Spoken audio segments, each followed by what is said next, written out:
حضرت عمر کا حال یہ تھا کہ وہ ننگی تلوار نکال کر کہتے خبردار اگر کوئی کہہ دیا کہ میرا رسول انتقال کر گیا میں اس کی گردن اڑا دوں گا۔ میرے حبیب کا انتقال نہیں ہوا، وہ اپنے رب سے ملنے کے لیے گئے، واپس آئیں گے۔ حضرت عمر مدینے میں اس طرح گھوم رہے تھے۔ عزیزان گرامی وقار، رسول پاک صلی اللہ تعالیٰ علیہ وسلم پیر کے دن انتقال فرمائے اور بدھ کے دن تک آپ کا جسم مقدس رکھا گیا۔ جماعتیں آتی رہیں، پڑھتی رہیں، ملائکہ نے جنازہ پڑھا۔ بدھ کے دن میرے آقا صلی اللہ تعالیٰ علیہ وسلم کو صحابہ نے اٹھایا اور اسی حجرے میں جہاں ماں عائشہ صدیقہ کا گھر تھا، حضور پاک صلی اللہ علیہ وسلم کی قبر مبارکہ کھودی گئی، لحد بنائی گئی جو ایل شیپ میں ہوتی ہے، حضور کو پسند تھی، لحد مبارکہ میں رکھا گیا۔ اترنے والوں میں حضرت علی بھی تھے، حضرت عباس بھی تھے۔ فرماتے ہیں جب قبر مبارک میں آخری مرتبہ رکھا گیا، صحابہ کا مجمع تھا، بھیڑ تھی، لیکن اچانک لوگوں نے دیکھا قبر کی تختیاں بند کرنے سے پہلے رسول پاک کے ہونٹ ہل رہے تھے۔ حضرت عباس کہتے میں نے کان لگایا، اس وقت رسول پاک کہہ رہے تھے امتی امتی رب اغفر لی امتی فإنہم لا یعلمون۔ اے مولا میری امت کو معاف کر دے، وہ مجھے نہیں پہچانتی۔ اے اللہ میری امت کو معاف کر دے، وہ مجھے نہیں پہچانتی۔ یا آخری جملے قبر انور میں رکھنے کے بعد رسول پاک کے اے امتیوں، کیا ہم نے رسول پاک کا حق ادا کیا؟ کیا ہم نے ان کو سال میں ایک مرتبہ یاد کر کے یہ سوچا کہ ان کو کہ رات کے کھڑی ہوئی عبادتوں کا ہم نے صلہ دے دیا؟ کبھی نہیں ہو سکے گا، کبھی نہیں ہو سکے گا۔ قبر مبارکہ بند کر دی گئی، ہمیشہ کے لیے بند ہو گئی، لیکن لحد کا وہ ٹکڑا عرش اعظم سے بھی افضل بنا۔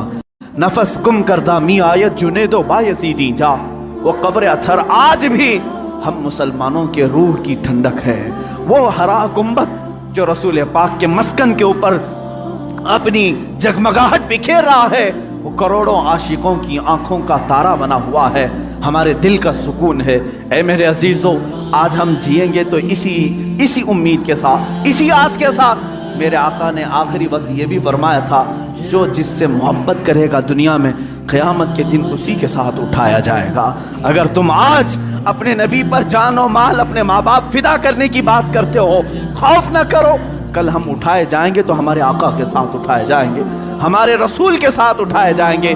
لیکن جو لوگ مغرب کے دلدادہ ہیں اور دوسروں کی کیریکٹر کو اپنا کر کے اپنے آپ کو تباہ و برباد کیے ہیں، ان کو مبارک ہو، وہ انہی لوگوں کے ساتھ اٹھائے جائیں گے جو فرعون، حامان، شداد، قارون، ابو جہل، ابو لہب، ان گستاخوں کے ساتھ اٹھائے جائیں گے۔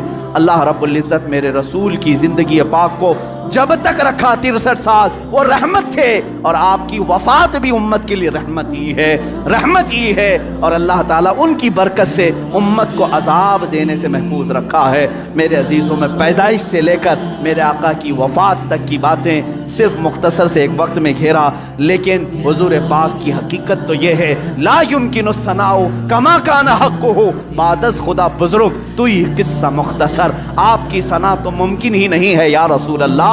حاصل کلام یہ ہے، خدا کے بعد اگر کوئی مرتبہ ہے آقا وہ آپ کا مرتبہ ہے یا رسول اللہ۔ آپ کے دربار میں میں یہ آخری الفاظ یہ کہتا ہوں، آج کی میلاد کے دن سرور کہوں کہ مالک و مولا کہوں تجھے، باغ خلیل کا گل زیبا کہوں تجھے، اللہ رے تیرے جسم منور کی تابشیں، اے جانے جاں میں جانے تجلا کہوں تجھے یا رسول اللہ۔ تیرے تو بس عیب تناہی سے ہیں بری، حیران ہوں میرے شاہ میں کیا کیا کہوں تجھے، لیکن رضا نے ختم سخن اس پہ کر دیا، خالق کا بندہ خلق کا آقا کہوں تجھے یا رسول اللہ۔ اس فخر کے ساتھ میں جیتا ہوں، حشر تک ڈالیں گے ہم پیدائش مولا کی دھو، مثل فارس نجد کے قلعے گراتے جائیں گے، خاک ہو جائیں عدو، خاک ہو جائیں دشمن جل کر، مگر ہم تو رضا دم میں جب تک دم ہے ذکر ان کا سناتے جائیں گے۔ وآخر دعوانا الحمدللہ رب العالمین۔